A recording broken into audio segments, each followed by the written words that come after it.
Salaamaaleykum, maa ngi nuyu di ziar ñi nga xam ne ñu ngi suivre vidéo bi yëpp. Mon nom c'est Cheikh Ahmed Tidiane Sy Ndiaye, je suis plus connu sous le pseudonyme de Mame Cheikh. Je suis coach en développement personnel et professionnel, formateur en communication et journaliste chroniqueur.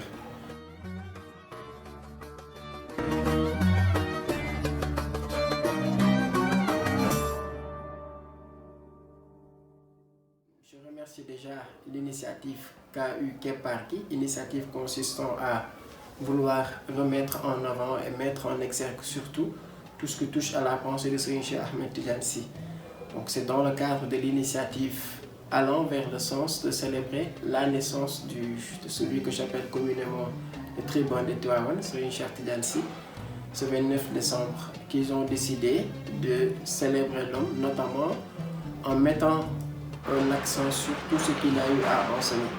Donc ils auront à vous présenter différentes vidéos sur des thématiques tout aussi différentes. Moi, ma démarche va consister à parler de cette lettre connue de la plupart des gens qu'on appelle rupture de contrat. Parce qu'on sait que Serigne Cheikh Ahmed Tidiane Sy avait rédigé pas mal de lettres, notamment entre 1993 et 1994.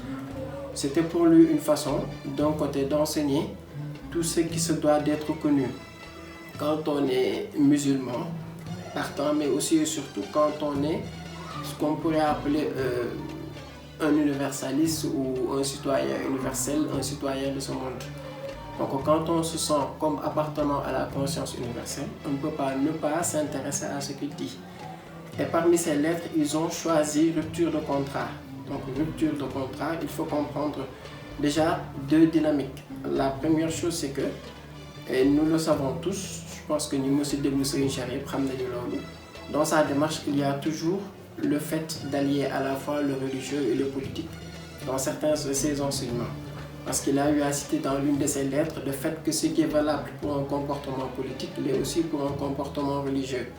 C'est la raison pour laquelle, à chaque fois qu'il se décide à dénoncer ou à enseigner ne serait-ce quelque chose, il peut le faire en citant des exemples qui touchent aussi bien le champ politique que celui religieux. Donc dans rupture de contrat, il y a déjà deux choses qu'il essaie de mettre en exergue. La première, c'est une situation qui peint le fait qu'il y ait une rupture entre un chef politique et son peuple. La seconde, c'est le contrat qui lie Dieu et les Mecquois ici. Il est question de la Mecque, il est question du prophète Sayyidina Muhammad sallallahu alayhi wa sallam.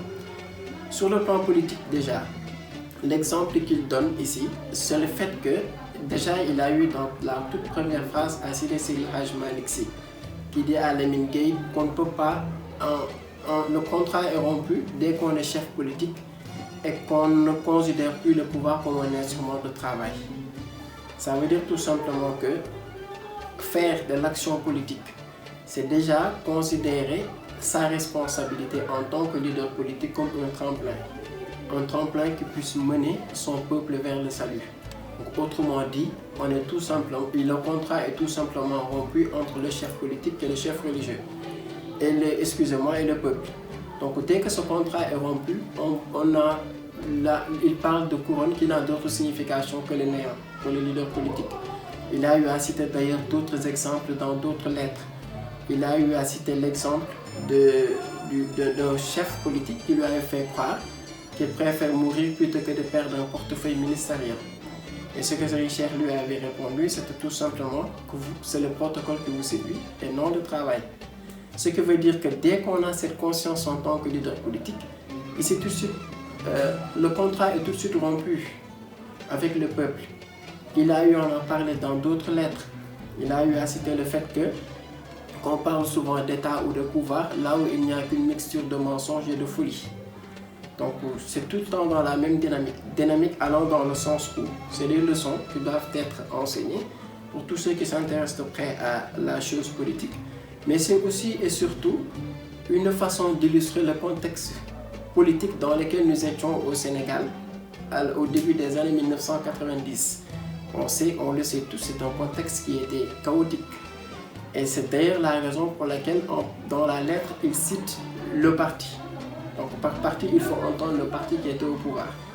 Ils citent le parti, ils ont dit qu'ils ont fini par étouffer complètement tout ce qu'on pourrait appeler une valeur. Et dès qu'il y a la promotion de la chute de la valeur, cela veut tout simplement dire qu'on ne peut vraiment plus faire quelque chose pour l'équilibre social, qu'on ne peut plus faire quelque chose pour tout un peuple, pour tout un pays. Parce que il l'a eu dit d'ailleurs dans une autre lettre, Islam et monde occidental.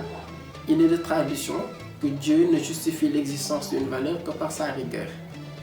Cela signifie tout simplement que dès qu'il y a absence de valeur, absence de rigueur, il n'y a plus de valeur. Et c'est justement cette rigueur qui n'existe pratiquement plus dans ce pays. Donc il a parlé de cette situation politique. D'un autre côté, il a fait référence à un contrat qui liait cette fois-ci Dieu au Mecquois. Avec l'exemple de Sayyidina Muhammad sallallahu alayhi wa sallam. Pourquoi est-ce que ce contrat a été tout simplement rompu? Parce que c'est des gens qui étaient là uniquement pour le prestige.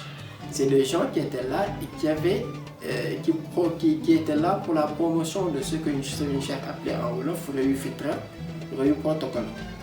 Donc loolu kese moo amoon màkk. Reyu Fitra bi c'est la prétention, Reyu protocole bi c'est le prestige.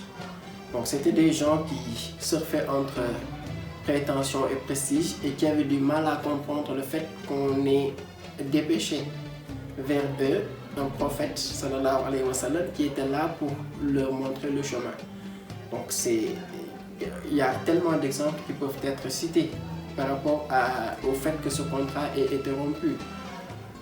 Parce que c'est eux qui traitaient ce prophète de personnes qui pratiquement étaient même dépourvues de ses facultés mentales. Le Coran en a fait allusion. Parce que c'est eux qui avaient tout simplement refusé le fait qu'on ait choisi un jeune comme Osamatou ibn Zayd pour qu'il puisse mener une expédition. Et là, Serigne Cheikh dit quelque chose de très important, c'est que les vétérans s'étaient dit qu'ils ne voulaient pas que Zayd soit mis au devant de la scène parce qu'ils étaient trop âgés et qu'il était trop jeune devant eux. Serigne Cheikh nous dit que c'est justement parce qu'ils se disent vétérans que Dieu se voit dans l'obligation de leur trouver un successeur. Donc c'était quelque chose de très logique. Là, il nous donne l'exemple de Sayyidina Muhammad sallallahu alayhi wa sallam. Il cite également Moïse dans Rupture de contrat. Pourquoi? Parce que il nous dit que Moïse, Dieu a su faire de sorte que Moïse puisse faire de des mots qu'on appelle oui et non, donner à ces mots un sens céleste. Faut waree wax waaw, faut waree wax déet bu ci nekk li ñuy wax ni balaa nga def waaw rey bi jib wala balaa nga ni déet déetu rey bi jib. Donc ils ont su faire ça avec Moïse. Il a su faire ça avec Moïse et le plus important c'est que ce refus, quand on est un leader politique, on doit s'inspirer de ça. Quand on est leader dans une démarche dite spirituelle ou religieuse, on doit également s'inspirer de ça.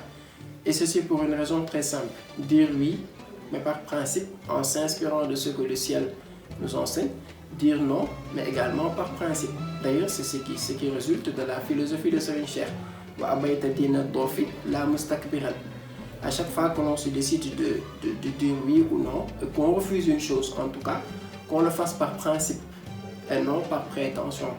Soy ben mu fekk mu principe lan ko mais bu ko réy lan. Donc tout ça c'est des enseignements qui sont rédigés dans cette lettre que l'on appelle rupture de contrat. Enseignements qui peuvent servir à toute une génération et ceci pendant des siècles. Et pour en venir au style, c'est très important de s'accommoder un peu de la façon dont Serigne Cheikh Ahmed Tidiane Sy rédige ses lettres. Il commence en citant Seydi El Hadji Malick Sy qui donne un conseil à Blaise Diagne. Par la suite, il nous cite la situation des Mecquois. Il revient ensuite pour nous parler du peuple sénégalais. Mais le plus important, c'est qu'au terme de cette lettre, il revient sur le Sénégal qu'il aurait voulu voir. Et le plus important, c'est que quand il cite ce Sénégal, la façon dont il illustre les choses sont juste formidables. Quand il nous dit par exemple qu'il veut que l'on soit dans un pays bon, fier, un pays dans lequel on ne va pas confondre les sursauts d'une vaillante jeunesse au sautillement d'un singe ivre de cognac. Il parle du jeune, de la jeunesse. Il cite à côté un singe. Il parle ici de sursaut. Il parle là de sautillement. Il parle ici d'une jeunesse qui est vaillante. Il parle là d'un singe qui est ivre de cognac. C'est-à-dire d'un singe qui boit de l'alcool et qui est pratiquement intenable. Donc ce sont ce genre de choses qui font parfois la merveille de ses écrits.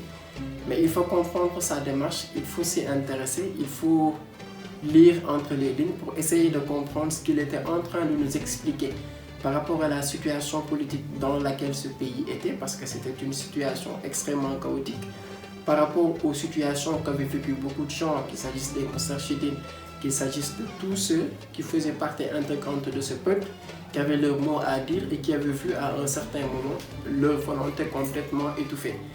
Donc, de façon résumée, je pense que c'est ce dont nous avions décidé de partager avec tous ceux qui suivent cette vidéo.